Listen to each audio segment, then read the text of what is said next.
अस्सलाम वालेकुम, hello and welcome. आज का लीगल लेक्चर है wife notice to UC under section 8 Muslim family law ordinance 1961। बीवी अंडर सेक्शन 8 के तहत किस तरीके से यूनियन काउंसिल को नोटिस इशू करती है। देखिए, अंडर सेक्शन 7(1) जो है वो हस्बैंड नोटिस भेजता है, सेक्शन 8 का नोटिस जो है वो बीवी भेजती है। ये फर्क है, डिफरेंस है।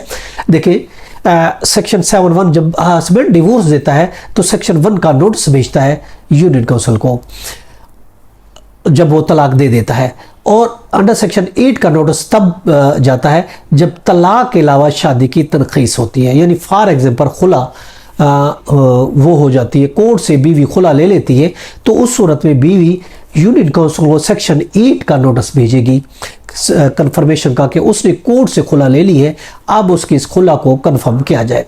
या फिर उस सूरत में भी बीवी सेक्शन 8 का नोटिस भेजेगी अगर बीवी डेलीगेटेड पावर ऑफ डिवोर्स के जरिए अपने आप को तलाक करती है। यानी निकाहनामा के कॉलम 18 में अगर हस्बैंड बीवी को हक के तफवीज दे देता है, डिवोर्स का हक दे देता है, तो उस सूरत में वो अपने आप को जब डिवोर्स करेगी तो वो भी सेक्शन 8 का नोटिस सेक्शन 8 का नोटिस यूनियन काउंसिल को देगी। तो ये फर्क है, यानी बीवी नोटिस भेजेगी तो सेक्शन वो 8 में आएगा, अगर हस्बैंड नोटिस भेजेगा तो सेक्शन 7(1) में भेजेगा। खुला होती है तो उस सूरत में ऑफकोर्स बीवी के लिए जिस तरह हस्बैंड के लिए ज़रूरी हो, तो बीवी के लिए ज़रूरी होता है कि निकाह ख़त्म करने का तहरीरी नोटिस यूनियन काउंसिल चेयरमैन को भेजे और उसकी एक नकल और उसकी कॉपी अपने हस्बैंड को भेजे। इसी तरीके से अगर डेलीगेटेड पावर ऑफ डिवोर्स है वो उस वक्त तक मुअस्सर नहीं होगी जब तक कि बीवी उसको हस्बैंड को कॉपी ना भेजे और यूसी को डिवोर्स का नोटिस नहीं भेजे, और 90 दिन गुजर जाएंगे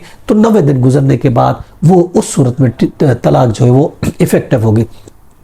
यूनियन काउंसिल को यूसी पर यह लाजमी होता है कि वो नोटिस मिलने के 3 दिन के अंदर अंदर सालसी काउंसिल आर्बिट्रेशन काउंसिल को तश्कील करेगा, और बीवी अगर हामला है, प्रेग्नेंट है, तो 90 दिन गुजरने के बाद या फिर डिलीवरी गुजरने के बाद जो अरसा तवील होगा, अगर 90 दिन का अरसा तवील होगा तो फिर डिलीवरी को नहीं देखा जाएगा, 90 दिन के बाद डिवोर्स कन्फर्म होगी। अगर डिलीवरी का अरसा तवील होगा, यानी वो 4 महीने 5 महीने के बाद डिलीवरी होगी, यानी जो अरसा तवील होगा तो चाहे वो डिलीवरी या 90 दिन का अरसा जो तवील होगा उसको काउंट किया जाएगा, और वो तलाक उसके बाद इफेक्टिव होगी, उसके बाद मुअस्सिर होगी, उससे पहले नहीं होगी। ये था हमारा आज का लीगल लेक्चर। इसके साथ इजाजत कर फिर मिलेंगे। Have a nice day. अल्लाह हाफिज़।